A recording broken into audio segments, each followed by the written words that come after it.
네, 이번 순서는 전직 의원들의 시각으로 여의도 핵심 이슈를 풀어보는 여의도 정치 외전입니다. 품격 있고 깊이 있는 대담을 보여줄 두 분, 신경민 전 더불어민주당 의원, 김영우 전 국민의힘 의원 두 분 나오셨습니다. 어서 오십시오. 네, 안녕하세요. 네. 안녕하세요. 후반기 원구성 협상, 여야 간 폭로전과 진실 게임으로 이제 치닫고 있는데요. 당초 오늘 양당 원내대표가 협상 테이블에 이제 앉을 예정이었는데 권성동 원내대표가 또 뜻밖의 발언을 하면서 결렬이 됐습니다. 바로 야당이 이재명 의원과 관련해서 고소고발 취하를 협상의 조건으로 내걸었다 이렇게 주장을 하면서 결렬이 됐는데 야당은 이제 펄쩍 뛰고 있는 상황입니다. 이자도 나오지 않았다면서 지금 사과를 요구하고 있는 상황인데 이 부분 먼저 두 분의 생각 짚어보겠습니다. 네, 어떻게 보셨습니까? 이건 두 사람 플러스 그 회의에 갔던 사람들의 증언이 이제 하나씩 나올 거죠. 오늘 그 원내 부대표 얘기는 민주당 쪽에서는 나왔어요. 네. 근데 그걸 들어봐도 무슨 말이 와고 갔는지를 정확하게 알 수가 지금 없습니다. 근데 이자는 안 나왔는지 모르지만 뭐 비슷하게 행간에 뭐가 있었는지 그건 이제 알 수가 없죠. 그래서 이건 결국 진실 게임을 하면서 과연 무슨 얘기가 오고 갔는지를 이제 복기를 하는 과정이 필수적으로 필요할 텐데요. 결과적으로는 아마 그 진실을 알아내는 건 그렇게 쉬워 보이지는 않습니다. 이런 사안은 저기 그 권성동 의원이 해당 발언을 한 의원의 실명과 함께 그 워딩을 밝히면 바로 나오는 거 아닌가요? 박홍근 의원이 얘기를 했다고 이제 오늘 아침에 그 조찬 모임에서 얘기를 한 거 아니에요. 네. 근데 박홍근 의원은 그런 얘기를 한 것이 없다고 돼 있기 때문에 그 진실을 밝혀내는 게 녹취가 있고 이런 게 아니라서 네. 대단히 어렵습니다. 아, 그렇습니까? 그리고 또 그게 이제 단어 하나하나가 중요한 얘기인데 단어의 이자는 얘기한 단어 가운데 이자는 없었다는 거 아니에요? 제명은 나온 건가요? 그 모르죠. 이제 저렇게 싸우기 시작하면 네. 결국 이건 진실을 가려내는 게 그렇게 쉽지 않고 그 회의에 참석했던 부대표와 또 뭐 당직자들이 몇 명 있을 텐데 그 사람들의 이제 또 기억을 다 복귀해내고 이러면서 시간이 또 흘러갈 겁니다. 그래서 결국은 진실을 밝혀내는 게 매우 어려운 그런 사안, 이런 일들이 가끔 있습니다. 네. 국회에서는. 원구성 협상이 참 어렵네요. 네. 그렇죠. 그 원구성 협상 때는 정말 많은 얘기가 오고 가는데 네. 제가 볼 때는 이게 원내 수석 부대표 간에 있었던 회의로 저는 알고 있어요. 네. 그래서 이제 보통 원내 협상할 때는 딱 원구성과 관련된 얘기만 나오는 게 아니고 그동안에 있었던 여러 가지 쌍방, 고소, 고발에 대해서 이야기도 많이 하죠. 제가 알기에는 과거에도 그런 게 있었고요. 네. 왜냐하면 거의 패키지 딜식으로 되다 보니까 그런 협상할 때 이런저런 얘기가 오고 갑니다. 근데 여기 보면은 여러 가지 그 흘러나오는 얘기 들어보면은 대선 때 있었던 여러 가지 쌍방 간의 그 고소 고발 이거 취하하자 이런 얘기는 분명히 나온 것 같습니다. 네. 그랬는데 이제 그 권성동 대표 말에 따르면은 사실 고소 고발이라는 게 전부 이재명 의원과 관련된 것들이더라. 이런 얘기를 했단 말이죠. 네. 사실은 뭐 이재명 그 의원과 관련되지 않은 고소 고발은 그렇게 중요치가 않은 거죠. 국민의힘 입장에서 봤을 때도 그렇고요. 네. 그렇기 때문에 이것은 곧 이제 이재명 의원과 관련된 고소 고발 취하로 생각을 한 것 같아요. 근데 어쨌거나 정확한 워딩은 제가 봐도 알 수는 없습니다. 다만 쌍방 간의 고소 고발은 취하자라는 얘기는 분명히 나왔어요. 이것은 진성준 네. 그 민주당 부대표. 원내수석 부대표가 분명하게 얘기를 했습니다. 송원석 의원한테 했다는 건가요? 그렇죠. 송원석 의원도 국민의힘 그 수석도 네. 그런 뜻으로 받아들인 것 같다라고 진성준 의원이 얘기했단 말이죠. 그런 이런 배경을 볼 때는 분명히 쌍방 간의 고소고발 취하 건은 나왔습니다. 네. 나왔고 상당 부분은 그게 이재명 의원과 관련된 고소고발이고 이것까지는 충분히 우리가 추측을 할 수가 있어요. 그럼요. 그런데 결국 이제 권성동 원내대표 말은 이거는 원구성의 본질적인 문제하고 관련 없는 오히려 이것을 야당이 조건으로 전제 조건으로 들고 나오는 것이 잘못이다. 네. 이것은 원구성 협상에 도움이 되지 않는다. 그리고 내가 이렇게 이것을 공개하는 이유는 어제 오히려 야당에서 어제 있었던 그런 협상에 대해서 공개를 했기 때문에 내가 대응 차원에서 공개한 거다. 어제 그 나왔던 얘기는 네. 그거거든요. 서해 공무원 피살 진상조사특위를 구성하자라고 국민의힘에서 주장을 한 겁니다. 네. 근데 이렇게 주장했다고 민주당이 어제 저녁에 기자들한테 공개를 했거든요. 그러니까 왜 협상 중에 있었던 얘기를 공개하느냐, 중간에 있었던 일을 이거에 대한 대응 차원에서 이제 권성동 대표가 얘기를 한 거죠. 아, 맞대응을 한 거군요. 네. 근데 이 고소고발을 되게 지금 어느 순간에는 고소고발을 막 하잖아요. 총선이건 네. 대선이건 막 하다가 끝나서 승부가 가려지면 일괄적으로 양당이 딱 취소, 취하를 하는 경우가 예전에 굉장히 많았는데 이게 여야 대립이 심각해지면서 그게 아마 19대 2 무렵인 것 같아요. 안해합니다. 그래서 네. 끝까지 갑니다. 그래서 아마 분명히 하여튼 고소고발의 취소, 취하 문제는 의제로 올라오긴 올라왔지만 그게 얼마나 심각하게 얘기가 됐는지는 잘 모르겠고요. 대개는 대변인들이 제일 많이 그 고소고발의 대상이 돼요. 네. 그래서 지금 뭐 헤아려 보면은 뭐 60건 이상이라는 거 아니에요. 그러니까 쌍방 다 합하면은 100건이 넘는 건이 지금 검경에 계류가 돼 있는 거죠. 근데 그 내용이 준지 아니면은 지금 헌법재판소에 가 있는 건 이것이 준지 그건 잘 모르겠어요. 아마 그 진실 공방은 하다가 끝날 겁니다. 네. 네. 자, 이런 가운데 국민의힘 내부는 그야말로 폭풍전야가 아닐까 싶은데요. 자, 이제 조금 있으면 이준석 대표 징계 여부를 다룰 당 윤리위 열립니다. 지난주에 두 분께서는 그 경고가 내려질 것으로 전망을 했습니다. 뭐 크게 네 가지로 결과가 나올 수 있지. 제명, 탈당 권유, 당원권 정지, 경고 이렇게 했는데 중징계까지는 예상하진 않으셨습니다. 계속 이준석 대표가 전진을 할 것으로 예상을 했는데요. 이 반면에 민주당 최강욱 의원 같은 경우에는 그 당원 자격 6개월 정지의 중징계가 내려졌습니다. 이에 따른 영향이 있을지 지난주와 뭐 의견이 다르진 않는지 여쭙도록 하겠습니다. 제가 먼저 이제 생각되는 것은 사실 민주당의 최강욱 의원 건하고는 조금 출발 자체도 다릅니다. 네. 최강욱 의원은 그것이 여러 사람이 함께 화상회의를 하면서 그때 직접 발언했던 게 이제 문제가 된 거잖아요.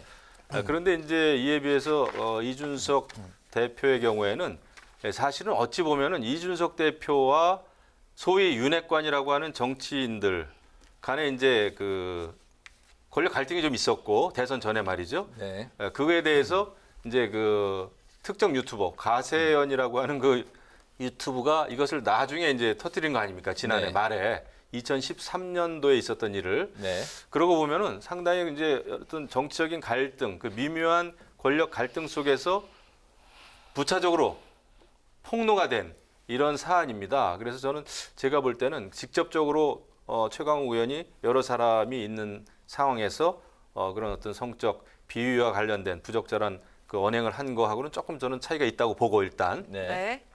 오늘 이제 국민의힘 윤리위원회가 뭐 7시부터 이제 소집이 된다고 하는데 당장 오늘 하루에 그것도 이제 그 이준석 대표의 참석 없이 말이죠. 네.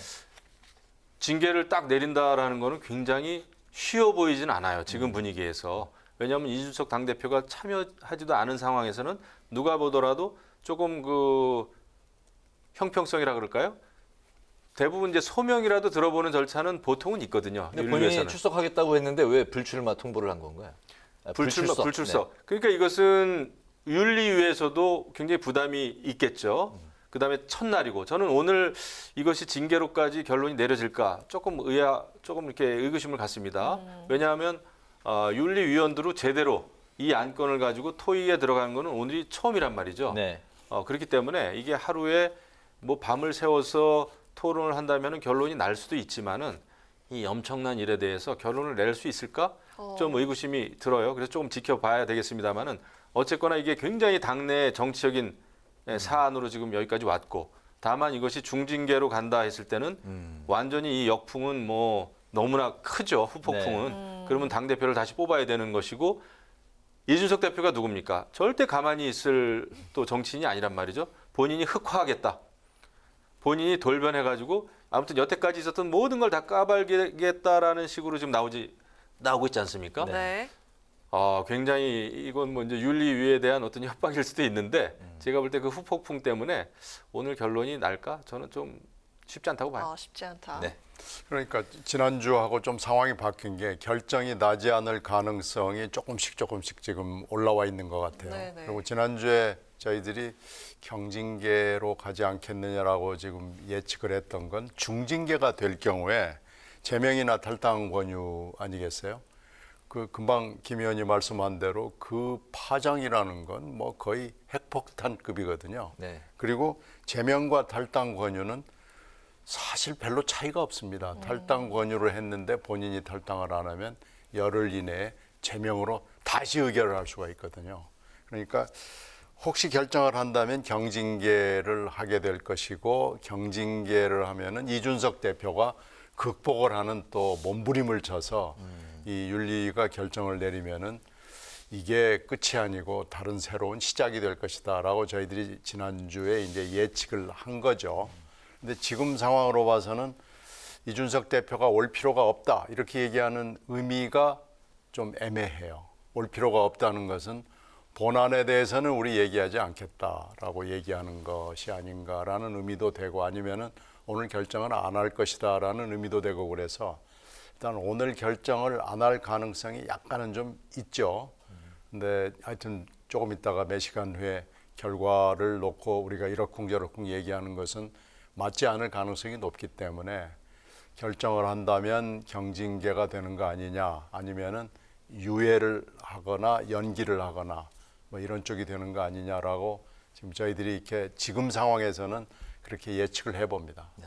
근데 제가 윤리- 볼 때 그런 생각이 듭니다. 이것이 어떤 특정한 증거를 가지고 윤리위에서 막 판단하기는 굉장히 어렵고요. 네. 현실적으로 네. 수사기관도 아니고 아마 품위 유지 규정을 가지고 당 대표로서 응당 지켜야 될 그런 품위 유지라든지 아마 그런 거 가지고 결론을 내리더라도 그런 결론을 내리지 않을까 싶어요. 네네. 알겠습니다. 근데 그 오전과 오후 시간도 있는데 저녁 7시에 윤리위원회를 여는 거는 어떤 것도 의미가 있는 겁니다. 지난번에 6월 2일 날 그 잡았다가 무산된 이유가 그때 못 왔다는 거 아닙니까 위원들이. 그래서 아마 제일 많이 올 수 있는 시간을 정했다고 제가 그렇게 이해하고 있습니다. 네, 참석을 유도할 수 있는 그런 뭐 적정 시간이 지금 7시로. 9명 중에 5명 이상이 참석을 해야 되고 거기서 3명 이상이 찬성을 해야 되니까요. 네. 그 지난번에는 그래서 6월 2일이 유해가 됐는데 6월 2일로 날짜 잡은 걸 보고 야 정말 윤핵관들이 이준석 대표가 밉기는 엄청 미운 모양이다. 그렇게 그때 평가를 했죠. 알겠습니다. 그 요 관련한 쟁점은 앞선 그 이슈 분석에서 이제 그 살펴봤고요. 윤리위의 이제 판단 기준이 뭔지 다시 한번 좀 짚어보도록 하겠습니다. 당내에서는 선수사 후 윤리 이제 이렇게 결론을 내겠다는 그 측과 또 지난해 이제 권익위의 부동산 전수조사 결과 직후에 그 이준석 대표가 소속 해당 의원에 대한 중징계에 대해서 목소리를 냈던 만큼 이중자 때는 또 안 된다. 이렇게 이제 팽팽하게 의견이 갈리고 있는데요. 두 분의 입장은 어떻습니까? 이게 윤리위는요 법정이 아닙니다. 그러니까 형사 사건은 증거를 굉장히 엄격하게 할 수밖에 없죠. 형사 사건이니까요. 네. 그건 뭐 인신을 구속할 수도 있고 뭐 엄청난 거 아니겠어요? 이제 민사 사건하고 형사 사건은 증거가 다른데 윤리위는 정말 윤리위입니다. 그러니까 그렇게 엄격한 증거를 요구하는 것은 아니고요. 그러니까 결정할 수도 있죠. 결정할 수도 있다는 얘기가 맞는 거고요. 지금 이 형사 사건이 이미 지금 검찰에서는 한번 스크린이 됐는데 너무 이게 엄청난 건이 돼가지고 덮은 것 같아요. 그러면은 이 사건을 다시 수사를 할 수 있느냐라는 것도 매우 의심스럽기 때문에 형사 사건이 결론이 난 뒤에 윤리를 열어야 된다는 주장은 유효하지 않습니다. 그래서 지금 윤리가 열리는 것은 아무 문제 없는 겁니다. 네. 제가 보더라도 윤리위의 판단은 상당히 그 정치적인 판단을 하는 겁니다. 선제적으로. 네. 뭐 형사 그 재판까지 가가지고 유죄로 판명이 된다면 그 뒤에 윤리가 할 수 있는 게 뭐 할 필요도 없죠. 그렇기 때문에 정치권에 있어서의 윤리위의 결정은 굉장히 그 정치적인 결정이다. 그건 민주당도 마찬가지고요. 그런 측면에서 보면은 이준석 대표가 여태까지 뭐 많은 그 당내 인사들하고 이제 부딪혀 왔죠. 갈등이 있어 왔죠. 저는 그런 거의 결과라고 봐져요. 물론 이준석 당대표의 여러 가지 지금 뭐 증거 인멸 의혹, 네. 아직은 뭐 의혹입니다. 어떻게 지금까지로서는 그런 것도 그렇고 이 사건이 이렇게 터져 나오고 윤리까지 가게 된 것 자체는 상당히 정치적인, 그러니까 내부적인 갈등의 결과라고 저는 보아집니다. 그렇기 때문에 이 윤리위에서의 결정도 상당히 정치적으로 이루어질 가능성이 크다. 특별하게 뭐 증거가 있어서라기보다는 여태까지 그야말로 아까도 말씀드렸습니다만 품위 유지를 못했다. 당 대표로서 너무 모든 갈등의 중심에 있었다. 뭐 이런 식으로 말이죠. 그래서 그것 때문에 이준석 대표도 어떤 결정이 내려지든 간에 그 반발할 가능성이 큽니다. 증거도 없이 왜 의혹만 가지고 나를 정치적으로 이렇게 뭐라 그럴까 이런 결정을 내리느냐 말이죠. 나도 가만히 있지 않겠다. 이렇게까지 왔습니다. 그래서 지금은 힘겨루기가 됐어요. 윤리위와 그다음에 이준석 당대표와 그렇기 때문에 윤리위도 지금 굉장히 섣불리 결정을 하기가 굉장히 어렵다.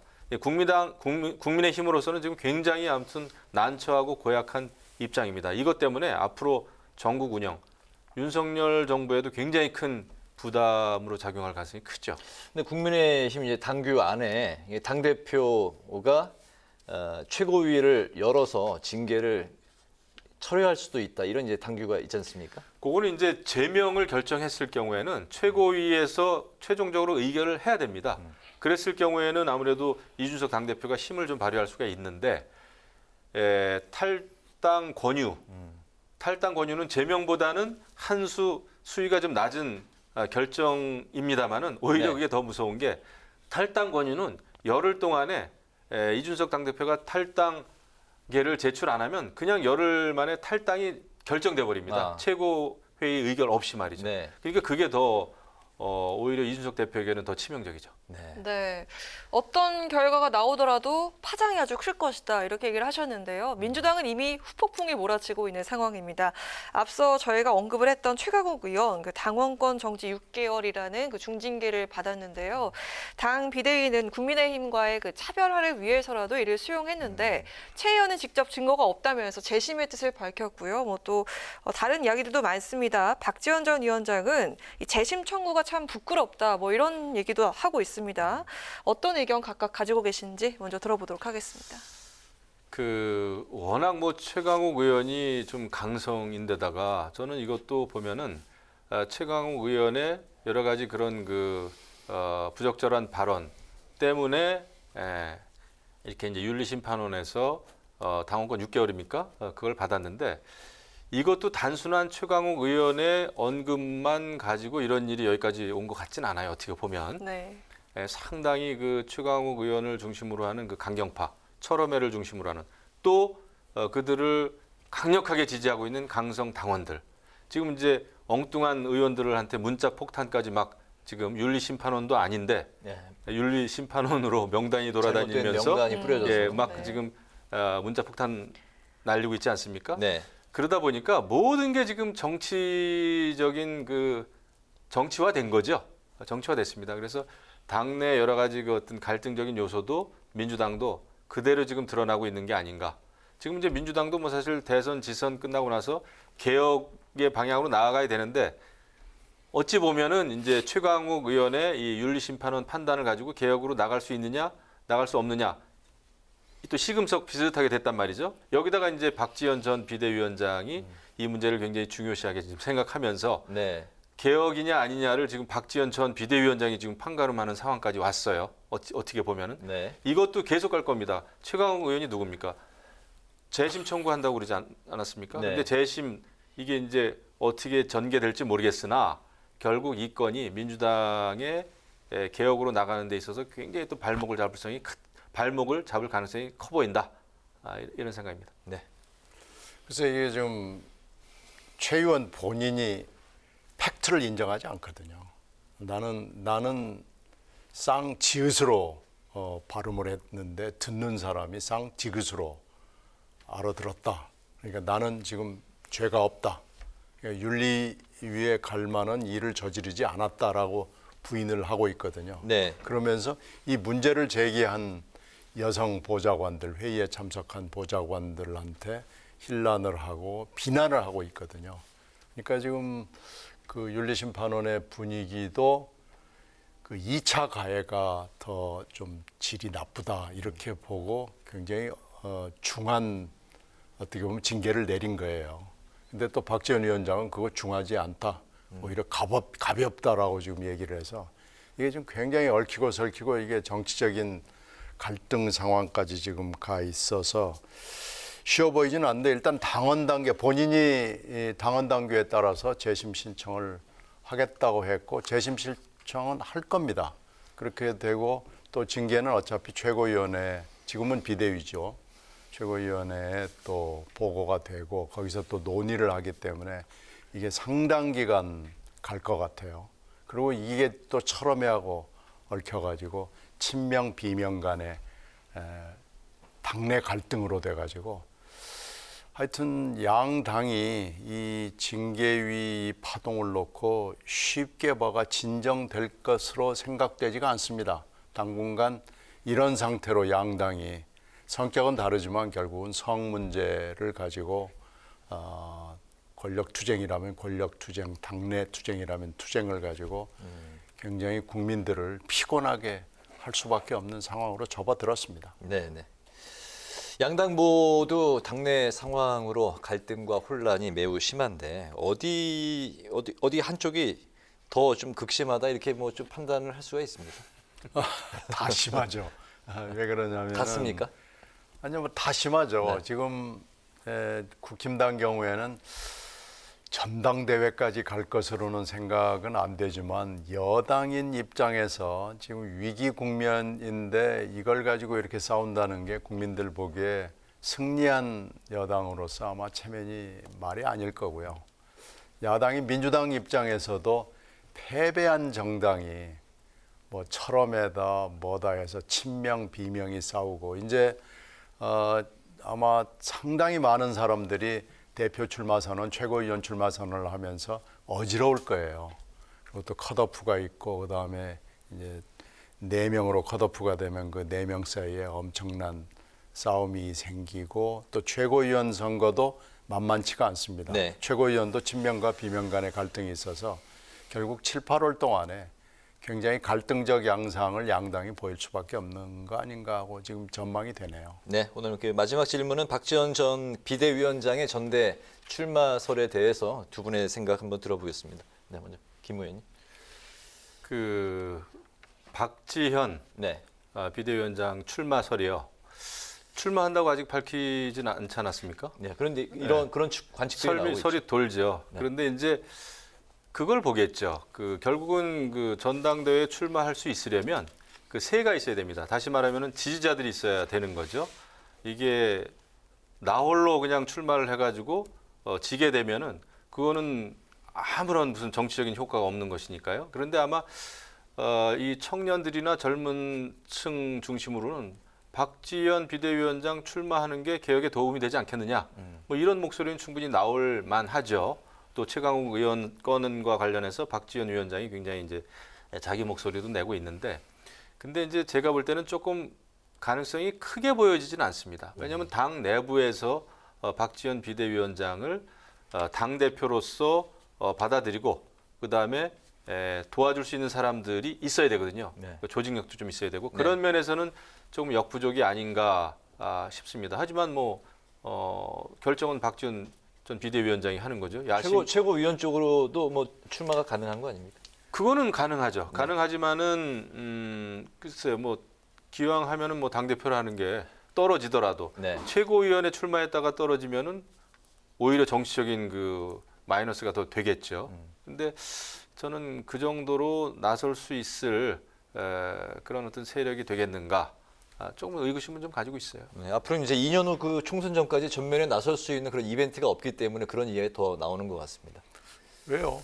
총선 때 뭐 지역구나 비례의원으로 할 수 있는 가능성이 있죠. 누가 당대표가 되느냐에 따라서 달라지는 거죠. 근데 박지원 비대위원장이 그 짧은 기간이었습니다만은 이렇게 일관된 모습을 사실 보여주지는 않았어요. 좀 왔다 갔다 한 측면이 있거든요. 그래서 이번에 한때는 그 소문이 굉장히 바다하게 돌았습니다. 박지원 위원장이 전대에 출마한대더라, 대표로 출마한대더라 하는 소문이 돌았는데 요즘에는 좀 그 소문이 좀 줄어들었습니다. 그래서 저는 가능성은 낮다고 봅니다. 알겠습니다. 오늘 그 여의도 정치외전에서는 지지부진한 여야 후반기 원구성 협상 상황 그리고 여야 내부 징계 파장을 중심으로 살펴봤습니다. 지금까지 신경민 전 더불어민주당 의원, 김영우 전 국민의힘 의원 두 분과 함께했습니다. 오늘도 말씀 잘 들었습니다. 고맙습니다. 감사합니다.